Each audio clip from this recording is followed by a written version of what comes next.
Welcome back to Chard Review. Today we want to review Disney movie Upside Down Magic. Our movie opens up in a traditional suburban neighborhood. Nori narrates the different things that make kids unique, things such as sports, art, and music. Her mother always said that one day she would find her niche as well. Well, one day, years after her mother's death, completely unprovoked, she gained the ability to shapeshift, an ability that's her and her father by complete surprise. We jumped 6 years into the future and the day has finally come where Nori leads to this Sage Academy, a prestigious school of magic for kids like herself. It could be a daunting and intimidating first day of school, but thankfully she's not going alone. She'll be going with her best friend Raina now. While Nori's not very good at controlling her shape-shifting powers, Rain is a natural talent with zero training. Raina makes balls of fire and explodes them with ease, a stunning and surely mystifying ability. Nori, on the other hand, lacks precision with her shape-shifting when she attempts to be a cat. She accidentally mixes features of a kangaroo and a beaver into it as well, mixed animals that Nori has dubbed abominations. Regardless, she and Raina hype each other up and have nothing but high praise for one another. So together they leave for their first day and wait at what seems to be the bus stop for their entry. There, dozens of kids with unique individual powers wait for their first day of school, and as they're waiting for their ride, Nora's dad has some last-minute words of encouragement for his daughter. He recalls how nervous her mother was her first day at the academy, despite being a gifted and wonderful user of magic. Knowing that even her mother wasn't perfect calms Nori down, and the two gleefully celebrate her attending a magic school. With that anticipation continuing to build, Raina and Nori nervously discuss how they'll perform at the school before being interrupted by loud, monstrous sounds coming from the woods behind him. Turns out to be a teacher from Sage. They aren't at a bus stop. They're at the foot of a trail. The man waves off the parents and begins to lead the kids into the woods, where they'll walk the rest of the way to the academy, although there's one caveat to their little nature hike: no magic. Now, during their hike, Nori and Raina followed behind eagerly, and despite the warning about no magic, one kid uses his ability to talk to an animal anyway. In an attempt to quiet all the kids down, the instructor tries to spook them by telling them that there are dangerous and magical creatures lurking in the woods. Dangerous and magical, like skunks and birds. There's no beasts, just normal animals. Still, Nori proves to be an optimist and tries to befriend her fellow magic users, to which she gets thoroughly ignored. Eventually, the group arrived at a wooden ark in the woods. It may appear that they're lost, but in reality they're on the cusp of greatness. The man assures them that they're not lost, and tells them to follow them if they dare. He walks through the ark and instantly vanishes into the unknown. Nervous yet excited, the two friends hold hands and walk through the portal together. And what they find on the other side is the school, a massive campus with powerful and talented students. Years of training at the academy have made them all powerful and adept sorcerers. Even fire users like Raina have so much control that they can spell out a welcome message in the air for the new students. The coming years will surely prove to be challenging and ultimately very rewarding. So during the orientation, they're greeted by one of the heads of the school. She welcomes them with open arms and begins her rundown of that school. Apparently there are 5 schools at the academy, one for each category of known magic. Fuzzies who can communicate with the animal kingdom, flickers who can make an object come to them with a flick of a hand, flares who can harness the power of fire, flyers who can fly, and flexers who have the power to transform into any animal at will. So the very excitable Nori interrupts the orientation multiple times. And Rain is here, putting her in her place as a tradition. At Sage Academy, each student must go through a placement test to see if they qualify for their honors program. Sounds familiar? So the test proceeds in All the flares are up first. Their task is to light a candle from 6 feet away. Almost every single one of them passes with flying colors. Everyone except one kid named Elliot nervously approaches the stand when asked to light the candle. He's only able to create smoke. Now rain has turned. He easily lights the candle with a pinky man. Impresses everyone. Up next are the fuzzies. They have to interview a dog for answers only the council knows. And all of them can interview that dog and make it into their honors program. Then we have the flickers. They must draw in a vase from 6 feet away, a task that seems easy enough for most until a girl named Pepper with a very bad attitude comes in to do her test well. She ignores the adults until the last minute. When she finally decides to display her talents, she instead sends the vase hurtling through the air and breaks it.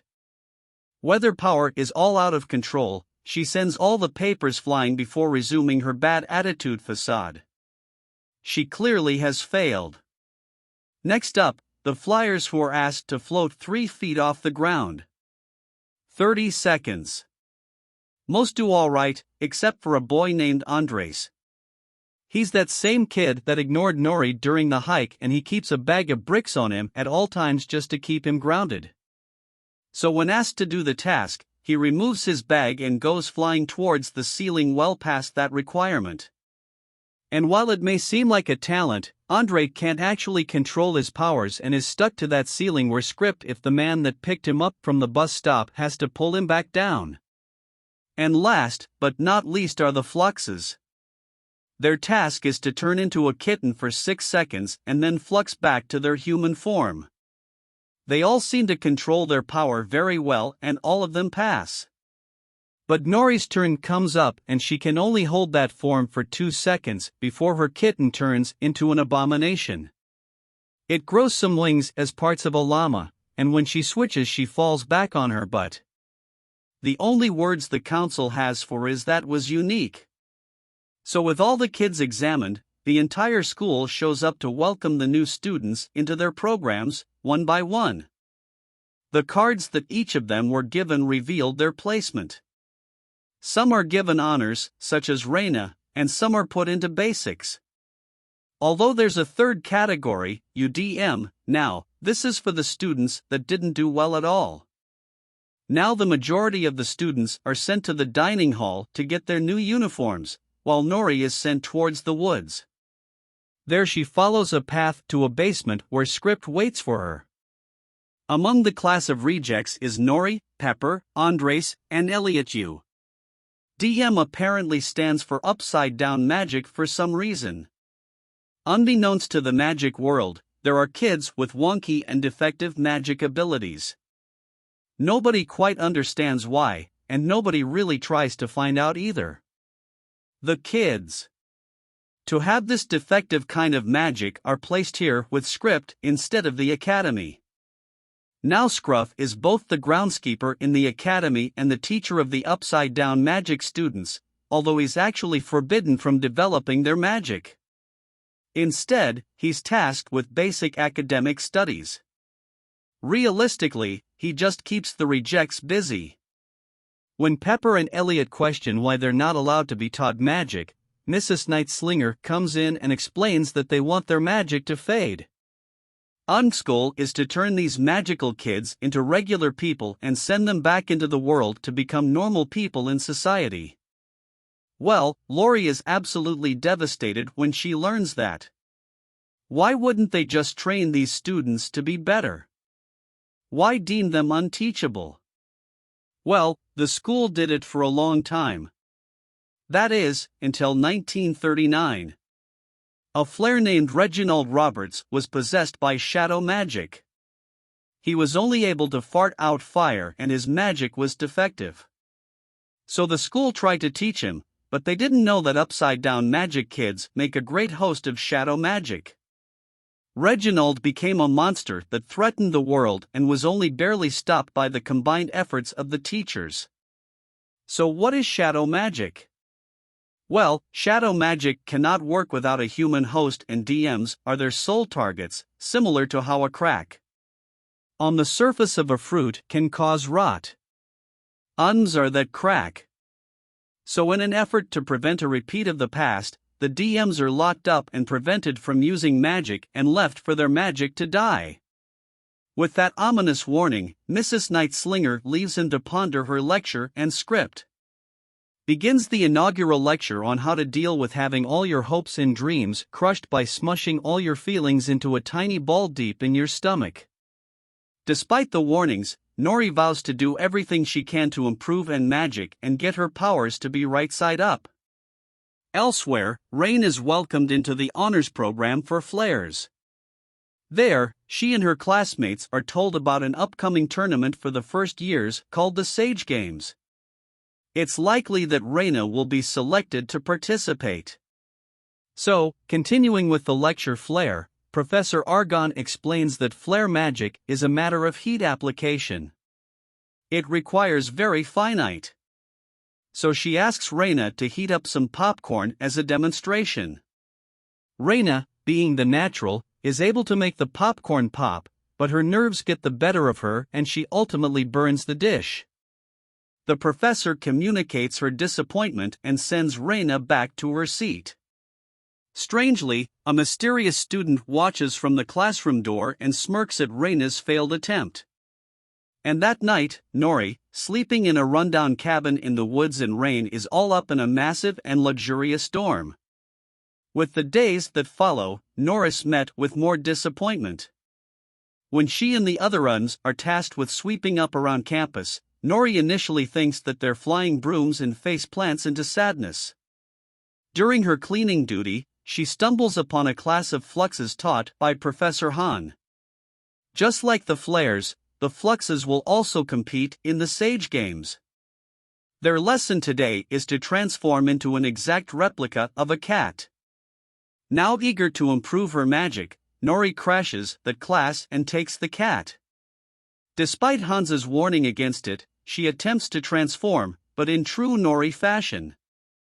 Enter Abomination, one half elephant, half ostrich beast. That script has to stop. Later on, Script lectures her and she only half-heartedly apologizes before being sent to go eat lunch.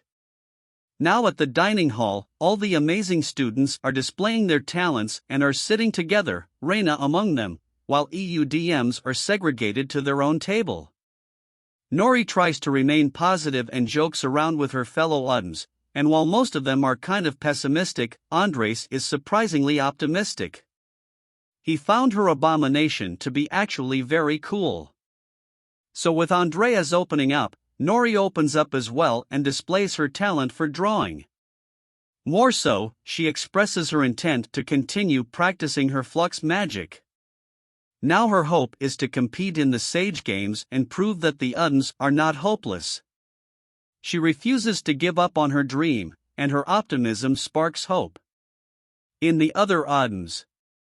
Raina tries to join them, but is stopped by Professor Argon.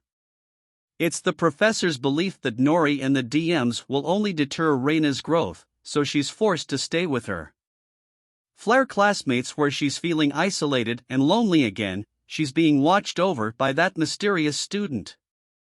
As the days go by, Nori and Raina remains separated from each other individually. Nori tries to visualize her flux transformation while Raina continues with her popcorn practice, although both seem to be struggling to cope without each other. Now slowly improving her magic, Raina gets better with the popcorn exercise. Unfortunately, despite her clear improvements, Arjun remains unimpressed. Her classmate Philip is still a lot better than her, and Argon lets her know it. After class, Raina finally meets the mysterious student that's been stalking her. Her name is Chandra, and she assures Raina that she has much more power than Philip. In a strange and not at all ominous way, Chandra offers Raina help harnessing her power before abruptly leaving the conversation. And later that day, Rain is studying in the garden when Nori finally catches up to her. The two have been separated for so long, and you can tell there's an uneasy tension between them, both, not wanting to disappoint the other, lie about their studies and tell each other that they're doing great in their respective fields. Come dark, desperate to become the best. In her craft, Reina studies at the library late into the night. After long hours of studying, she chooses to call it a night.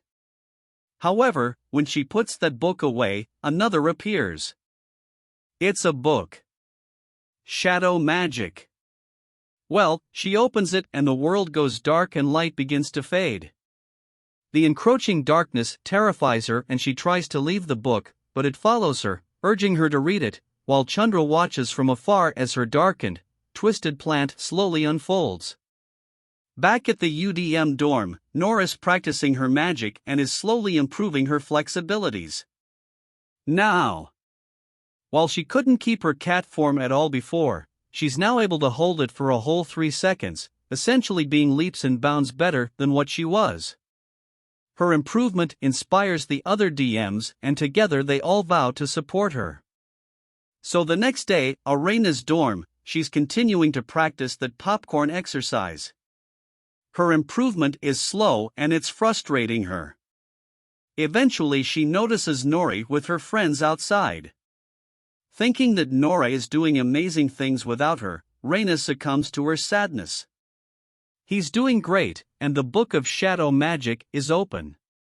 Rain is now its host.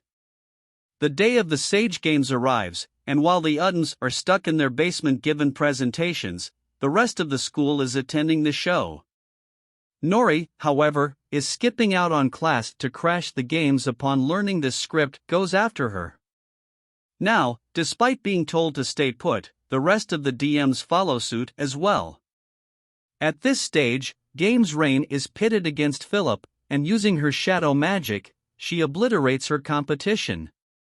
In the wake of Rain's victory, Nora crashes the party and attempts to display their hard work.